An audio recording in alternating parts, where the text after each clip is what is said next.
All right, joining us now here on In the Circle on D1 Softball Powered by 643. She is a living legend, of course. At Texas State head coach, fresh off a 34-win season, won the Sun Belt Conference regular season championship, of course. Has been to the NCAA tournament many a times, won tons of conference championships through various conference championships, which we'll discuss here in this podcast. And now just got named, of course, to the D1 Softball All-Quarter Century list for top head coaches this century. And that is, of course, our friend Ricci Woodard joining us here on In the Circle. It's good to keep adding to the resume. Thanks, Eric. Thanks for having me on here. I appreciate it. And as I said, the awards don't really mean a whole lot to me. It's fun to watch because I've had so many great staff members that have helped me get to where I am today, and that's probably who deserves the awards way more than me, because we all know that when you surround yourself with great people, you usually get better results. So that's what I've tried to do, is just surround myself with great people and great players. Did you ever imagine you would be coaching this long? Was that I can't imagine, when you got into coaching, what was your goal? Yeah, I don't know. That's a good question. I just never found anything else I wanted to do. I still think about that. I'm like, is there anything else that I want to do in life besides this? But I have never, I remember in college them asking me, what do you want to do? And I'm like, play softball. What else is there to do? So there's like, well, you're going to have to make a living somehow. So it's just worked out for me to be able to stay in the game all of these years. I did, some stints in some junior high coaching and high school coaching, but I just haven't found anything else I wanted to do. So I don't know if this is what I pictured, but I haven't pictured anything differently. It means it's working out, right? Like, hey, so far. So far, so good. I know, as much as obviously that it's exciting and it was cool to see the school. Obviously, they promoted the fact you made that list, which, with a great graphic. But I know you're equally as proud, and if not more so, actually, you're more proud, excited that some of the players that made the list, for example, Jessica Mullins and Randy Rupp, made the list for their pitchers list for D1 softball's all pitchers list. And then Kristen Zaleski makes it for hitters. What does that mean to you to see some of those players getting those honors that maybe were under the radar when they were playing? Yeah, I think that kind of defines Texas State in a nutshell. Is, those kids are what put us on the map. Like I said, 25 years ago when I got here, and I had a Kristen Zaleski, who was, probably could have hit 600 if I was guessing in the world. In this day and age, I just think as she matured, they don't come much better than that in all aspects of the game. And so I was kind of shocked right away as to the athlete that we might be able to draw, which is probably another thing that's kept me here. Because then we were able to draw the Randy Rupps of the world, the Jessica Mullins of the world, that just continued to raise the bar and help me raise the standard here at Texas State. Yeah, I'm glad you brought up Zaleski, because I think a lot of people maybe that are listening think of her now as the coach, right? Assistant coach. She's now been for a while. She's currently at Texas. But talk about her as a player, because I don't know if a lot of people now realize how great of a player she was. I've said, if you look at her numbers and resume, you can make the argument that she's the greatest Texas State hitter ever. Certainly an argument, right? I don't think that's an argument. Well, you're the experts. I'll defer to you. But talk about her as a player. Yeah, she had all the tools. She could hit, she could bunt, she could run, she could slap, she could do anything you needed her to do. So, maybe had I been a little older in my career, she would have been a 600 or 700 hitter instead of a 400 hitter for us. Because seriously, when she learned to swing the bat a little bit, she didn't really want to do all that other stuff. And I'm like, but you could be on base every single time you're at the plate in this league. And I felt that way. I don't think there's anybody that's matched what she could do. She's one of those kids that can stand there straight up and down and do a backflip. And, I'm like, that tells you what kind of athlete she is. I think right before I got her, she ran the 300 hurdles in high school just because they needed somebody to do it, and ended up in the state finals doing it. So to me, that's the kind of athlete that Kristen Zaleski was, and probably still is if you look at her, to be honest. Well, I met her a couple of years ago. You're right. She probably could still swing the bat a little bit if she wanted to. I'm going to have to get her on to talk about that. But and then, of course, you have Rupp and Mullins, which you've had a lot of great pitchers. But I feel like the casuals, when people think Texas State, those are the two names that come up. How would you compare the two, and their impact and their style of play and pitching? Yeah, Randy Rupp she was a dominant. I want the team to be this team. If you didn't fit the mold and what she wanted and what she was looking for when she got to college, she flat out told me, I came here to win, and some of these people aren't on board, so they got to go. And I think that surprises people about Randy Rupp because she's such a nice young lady, and you don't think she has that second little fire to her, but she does. Like Mullins, you see that fire. Randy, you didn't see that fire as much on the field, but she had no problem behind the scenes coming into my office saying, this kid's not all in. And again, I came here to win championships, and so I want the whole team to be about winning championships. So Randy did a really good job of kind of managing behind the scenes. Whereas the Jessica Mullins of the world, you just put her in the circle and give her the ball, and she's going to take charge. She didn't try to manage as much behind the scenes. In fact, she was a lot better about just kind of trying to keep her mouth shut as time went on, and just do her part in the circle. And she knew that's where she made us the best. But the fire that both of them have to be competitors and to win ball games probably hasn't been matched here. That's a high compliment. And, I know Kat, I saw, it's interesting, Kat, obviously we're, as well as anybody.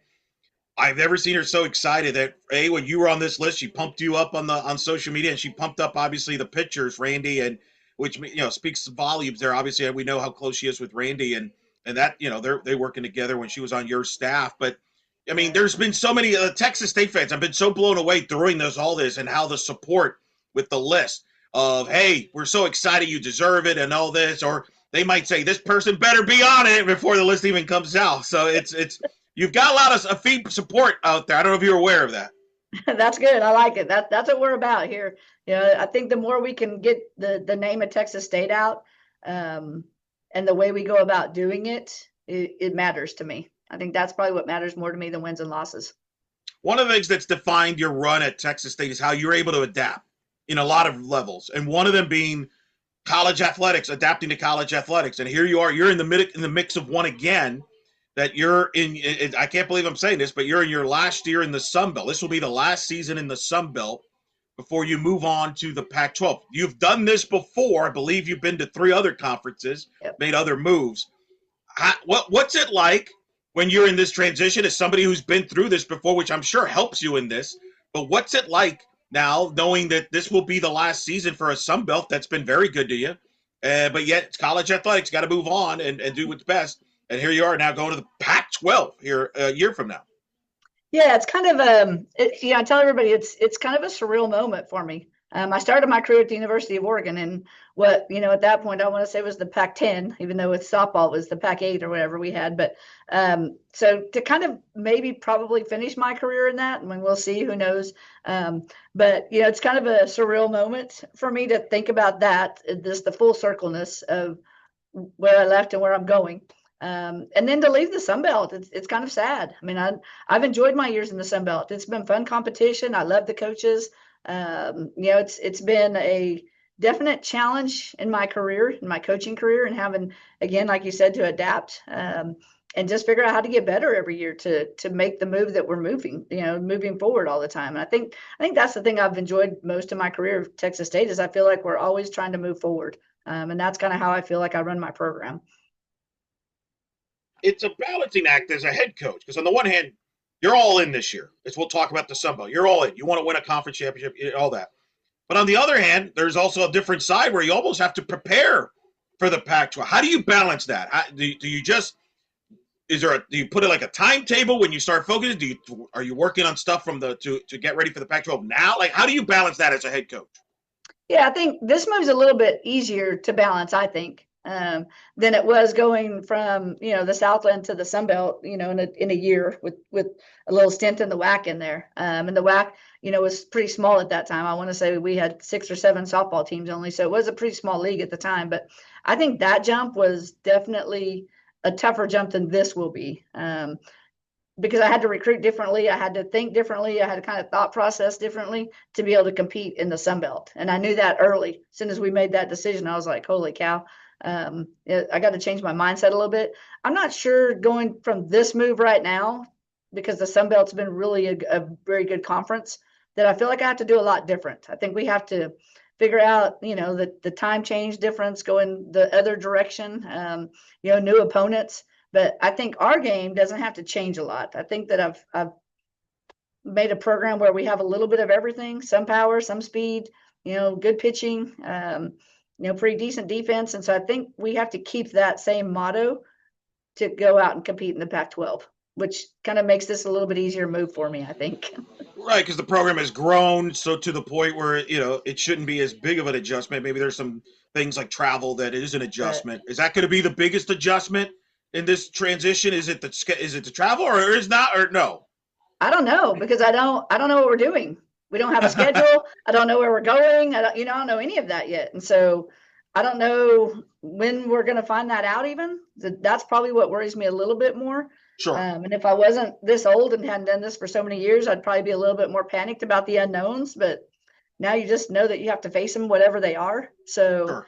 it doesn't worry me too much. Plus, I don't have time because I know if we're going to be good this year in the Sun Belt, I better worry about the things I can control right now out on the field. So I would like to spend more time worrying about the Pac-12 and what's going to happen. Like I have some coaches' phone numbers to call, and I haven't made a phone call yet because I just haven't had time to really Right. kind of Well, and they're delve in. probably and they're in the same boat, right? So Right. it's kind of interesting. Like I guess in time it will come, Yeah. just like it did in the past. I mean, when you did the other changes there, what do you remember about the other conference changes? You mentioned the big jump going Southland to Sunbelt.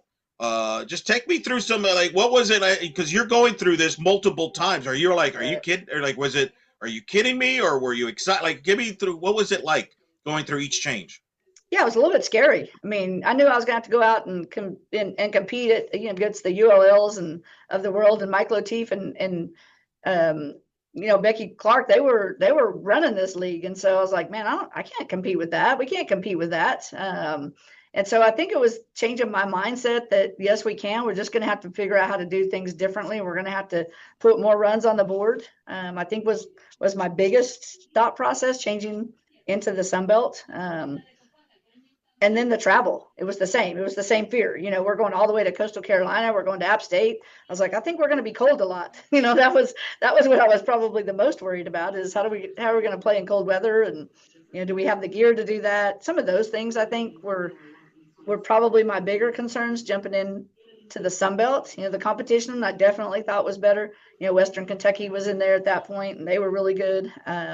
So it's like, how am I going to compete? Because I Right. kind of had that fear. I didn't know if I was a good coach or not yet, to be honest. And so I think it was some of the fear of the unknowns and that deal too. Is just number one, can I put together a program good enough to compete in the Sun Belt?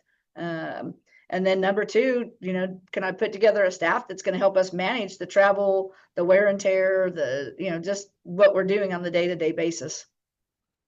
You built relationships in the Sun Belt. I mean, you just mentioned Becky Clark. Like, I feel like you two have coached against each other forever there. Yeah, I Becky's my buddy in the Sun Belt now. People think that we're the same people, the same person to some degree. no, but I'm just curious with this change. I mean, will you try? Are you two like? Could that become a non-conference game series Yeah, midweek, whatever? Could there yeah, be some teams in the Sun Belt that you add now to the non-conference because of geography and just because hey, I already have a relationship there? right. Yeah, I hope so. I mean, to That be honest, I hope so. I think going to South Alabama for a tournament in late February, early March is definitely in the mix. I'm hoping that we can draw some of those teams now in our tournaments because I think we've done a pretty good job of hosting and really our tournaments weekends have grown immensely. I probably could never travel, but I feel like I have to travel to get us ready for conference play. But we could probably host every weekend here at Texas State right now, just because I think the weather is usually decent and we can field a decent group of teams for people to play. So I'm hoping that I'll draw some of these guys in here still. The stadium's nice, the town's nice. I think people like coming to San Marcos. So I'm hoping that we've built the kind of relationship where people, will want to come this way and still play. Yeah, I think that makes a ton of sense in that regard. Let's talk about obviously we'll talk about this year, but when you reflect on last year, winning the regular season title, the 34 wins, I know it didn't finish like you would have liked, getting that back to the NCAA tournament. What do you think of when you reflect back on last season? Yeah, I think it was a sign of maturity. And now I really feel that way because I feel like this group is handling things so much better than we did last year. We had 12 new players. We had players that had zero experience on the field between transfers and the junior class that I had returning. There was very few innings of experience out on that field last year. So really, you take away two positions and We didn't have anybody that had any innings in Division I college softball. So I knew it was going to be a struggle. I wasn't sure how we were going to handle it, to be honest. And then to go into the last weekend knowing that if you go in there and sweep, you win a championship, I was really proud of the way they handled that, because I wasn't sure still that we were mature enough to feel that pressure. And maybe the pressure wasn't on us. Maybe the pressure was on Monroe, and that helped. I'm not real sure. But I look at the maturity we gained is paying dividends right now this fall, and you can see it and feel it. Yeah, because I mean that was the thing. It was kind of I don't want to say a rebuild, but you had so many new faces. You almost had to start over and teach basically more so than you probably had been doing with more a veteran team. But now Yeah. the benefit is you have a lot of those players coming back, more experience and growth, and then you've added some pieces as we'll talk about. So have you noticed that growth from the returners? Definitely. I think the field is just completely different. And we only lost, really two people when you talk about Sierra Trahan and, Presley Glendy. Those are the two main kids we lost out of last year's program. But it has a different vibe to it for sure. And I think it's just because, one, they're probably a little bit more comfortable. And two, there's just a maturity about them and the way we're going about things that I really like. We're still teaching a lot. I also think we've got in some pieces that are going to help, that are mature kids also, that will help fill some spots. But I just think that what we did last year ended up really carrying over to what we're doing right now because of the experience and the maturity piece. Yeah, you mentioned Trahan. I love watching Trahan play. Hit 311 last season. It's like, oh yeah, I only lost a couple, but they still brought a lot to the table. It's not like Yeah. they were pretty incredible. But I'd be remiss if I didn't ask about Coleman, who took the league, took a lot of the sport by storm. 421, 17 homers, 55 RBIs. 17 of the 29 home runs he hit as a team last year was because of her. What makes her so great as a hitter, and kind of what you've seen from her? Yeah, I think with her is that she's a great two-strike hitter. She may be the better two-strike hitter than she is a zero-strike hitter, to be honest. But she's also a decently bad ball hitter, because I'm pretty sure a lot of those people weren't trying to pitch to her, and she still hit it out of the yard.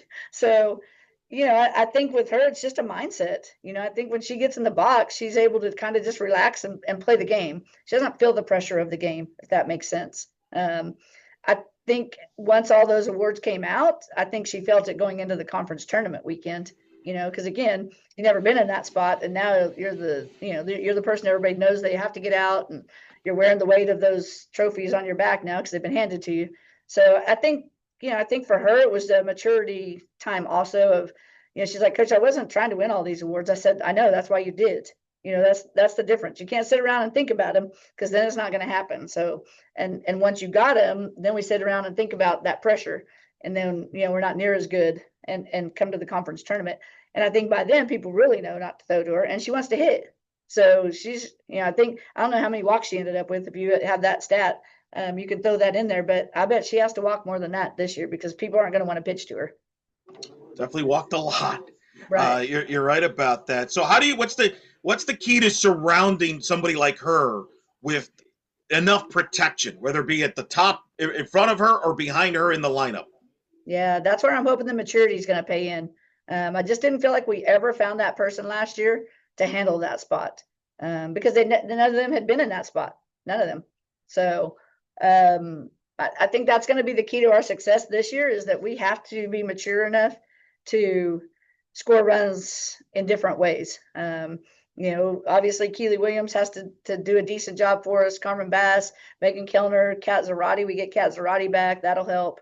I think we've got enough power to surround her this year. Kate Babella. I think all of those kids are just in a way better spot this year, mentally, to help cover that spot, to where people are going to have to decide which one they want to pitch to.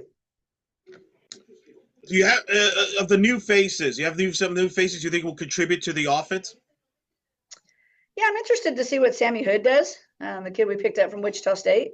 Yeah, I love Sammy Hood. I love her glove. I mean, Yeah, she you is, and me and both. her defense is remarkable. Her range, coach, having seen Crazy, her a isn't it? lot. It's amazing. Oh, so you already learned that already in the quick period of time, right? Eric, she made a play at A&M to end the game the other night. That I mean, I was already turning the page to the next hitter. She's playing second base for us, and I swear the ball was on the other side of second base, and she threw her out at first base by 3 steps. It wasn't even close. I was like, holy cow! I thought that was a base hit anyway. And then she threw her out by 3 or 4 steps. It wasn't even a close play. So yeah, the range that she has, and again, I think she'll end up playing more short for us. But Okay. yeah, I think her and Kate Babella and Kat Zarati, we're gonna have to try to figure out what's the best mixture between second, third, and short. But they're three of the best defenders around, I think, right now. And you think she'll also add on the offensive end? I Uh, do, I do. I okay. think if she can stay out of her own way and just play, I mean, that's a kid that hit like 26 home runs as a freshman. I mean, as a senior in high school, so she has the ability. We just got to get her to play and not get in her own way mentally. And then you mentioned, so you're moving her to short because she can play short. I've seen her play second. I built her, but what led you to that decision? Is it because of her range? You wanted her at short. Take me through that because you've the infield. That sounds pretty strong there. You've got infield wise. Yeah, honestly, probably the biggest decision is that Kate Babella is a really good third baseman.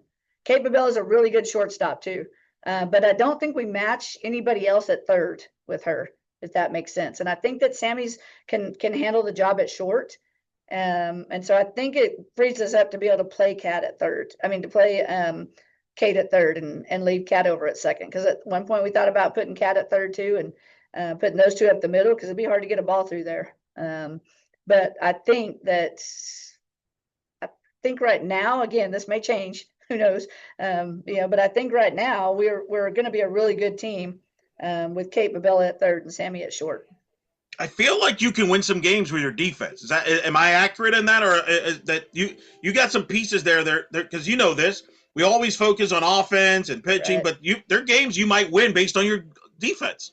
Yeah, I agree with you 100%. I mean, I got a pretty solid outfield right now. I got a really solid infield. And the pitching staff, Paul has another year of experience under their belt. I think you're going to see a different, Maddie Azua, it just has a different feel to it. Emma Stroud has, a lot more innings of experience now under her. That she wasn't able to pull off at LSU, and so now with innings pitched, she's got a different feel to her, and then we just got a couple other kids in there on the mound that we're going to be able to piece some things together. So I think it's going to be a fun group to watch defensively for sure. And you mentioned Madison and Emma, just the pitching staff. I mean, Madison won 20 games last year. Emma won 12, and yet you're saying there's more. They could offer more there. It sounds like you feel for this upcoming year for them. Yeah, it's kind of funny because I don't think Maddie was as good as she even was close to being last year and still won 20 games for us. Um, and I just think again she has that different feel to her right now. Just being able to move pitch to pitch and being able to not worry about what's going on around her. Uh, I think will bring the maturity piece that she needed that was kind of missing a little bit last year. That this year I think she's figured out that I was just worrying about some of the wrong things at the wrong times, and the ball left the yard. So, I think she's matured to be a really great pitcher for us this year. And then, like I said, Emma looks as good as always. But I also feel like, we got a little freshman out of New York that was the Gatorade Player of the Year that just as a little spinny kid, kind of offsets all of them. Picked up Chesney Davis that can hit 68, 69. I think she had 69 on the scoreboard the other night at A&M. And then I have the other two, Annalisa Solis, threw really well for us last year at times. And will do the same for us again this year. Abigail Jennings has been throwing really well. She sat down A&M for 2 innings with a little drop ball. So I think there's some pieces in there where I'm gonna have to do something I haven't been real good at in the past because I haven't had to, and that's pulling the pitcher early enough. And it's a different That's mindset. that is different. How do you Yeah. get to that mindset? Yeah, I don't know. We'll see, but I think we have the pieces this year, Sure. and I don't feel like I have the kid that has to throw 200 innings for us to win ball games. So that's why I You told feel Josh, you're just gonna have to make me pull the string every once in a while because it's just not the gut feeling that I usually have is to leave the best one out there. sure, but it speaks to confidence you have in the depth that you can pull the Right. trigger, make and go to another arm. It's just this Yeah. quality. Have you had that before, or has it always been like, okay, we got one or two arms maybe, but we're gonna ride them? Whereas it sounds like here coach. There's a lot of different variety directions you can go with this staff.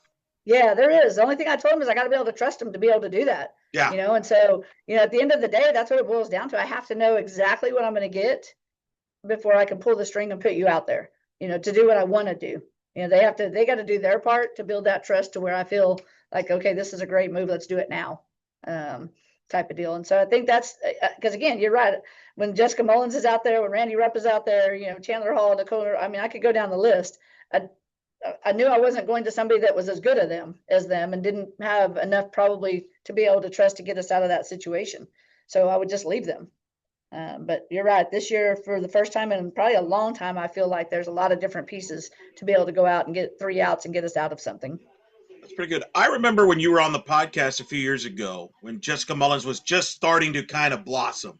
And I asked you what was the key to there, and you said that you talked to her to say to remind her you're not Randy Rupp. You don't need to be Randy Rupp. You just need to be Jessica Mullins. That was kind of paraphrasing what you said. Is that something you still talk to your pitchers about, or maybe even some of the hitters, because you've had some good ones? Is that the key to them kind of growing and taking that next step? No, I think Mullins came in with something to prove, Okay. and so I think her thought process was a little different than a lot of people's. And so I think as long as you're comparing yourself all the time, it's hard. It's a hard game. Yeah. Which we talk about that a lot anyway, but most of these kids want to compare themselves with their teammates. Am I as good as her? Is she better than me? Am I going to be the starter? Is she going to be the starter?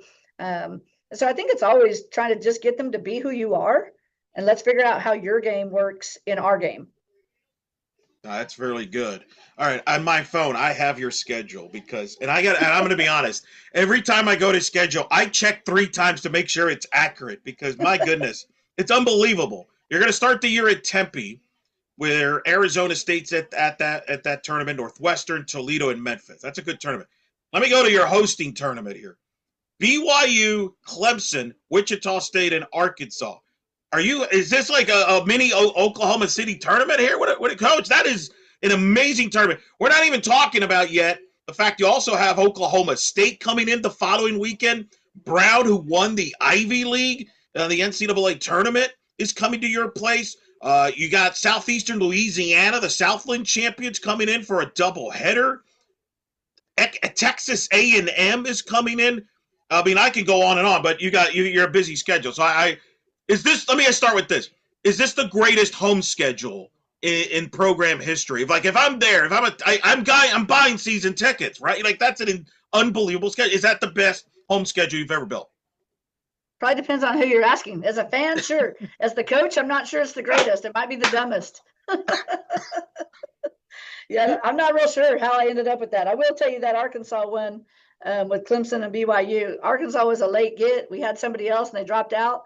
And right about the same time, Arkansas won it in. And so I was like, well, might as well at this point, I mean. But that's a great tournament. Your team will be everybody's going to be battle tested. I mean, I know that's the same weekend as Clearwater, but I think the concept's the same. You're going to be a better team regardless of all the teams I'm speaking about in that tournament. Regardless of the win-loss record, you're going to be a better team leaving that tournament because you're going to know what you need to work on, and you'll be battle tested. I mean, that's a fantastic field. That's how I try to set up the pre-conference that way anyway. Let's go find out early what we need to work on so that by the end of February, 1st of March, we're on the right track. So if that weekend doesn't do it, I don't know what would, that's for sure. Strongest tournament you've ever hosted, top to bottom? Yeah, I mean, obviously. I mean, I know it's a dumb question, but I mean, that's because that's I will be working Clearwater, but I'm going to be keeping an eye on that tournament. But it's also a credit to what you've built because these programs don't have to come to you, but the fact that they trust you and A, how good your program is, B, how well you host, those are factors in all this. Yeah, I agree with you. I mean, we spend a lot of time going through schedules because sometimes I think we host ourselves. And I'm always like, why am I hosting my own team in this schedule? But I think that there's a way to do things that, again, let's do this by what happens on the field, not by how I set up the tournament. All right. We got to get Kat to make sure she's there week 2 somehow, right? She's guaranteed invited, box seats. I don't know, whatever. We got to do, that's a pretty good term. Heck, put them in the booth. I don't know. Whatever we got to do. Because that's a who among who's who there. And I'm sure there's going to be a high demand going into that tournament there. When you get into Sun Belt play, obviously you're focused, you're winning, and all that. Is there going to be a part of you that maybe in certain locations you just kind of take a moment there that, hey, this could be the last time I coach here because of conference realignment? Do you allow yourself that in any of these trips coming this year coming up? Yeah, I don't know. I haven't really thought about it. I love going to Appalachian State. I mean, what a great place to get to go when it's warm. I want to go there in February, but we go there the first weekend of May this year, and so I would think it should be pretty weather. It's a little tougher because again, Shelly and I were close, and she's not there anymore. So there's some changes to coaching that probably don't make this quite as hard for me because those are people that I was with for a long time. But I did kind of have to, chuckle at Becky, and I was like, "Hey, can you make this a fun trip for me? Since it'll be my last, hurrah." And she's like, "Yeah, well, I'm sure we'll make it fun."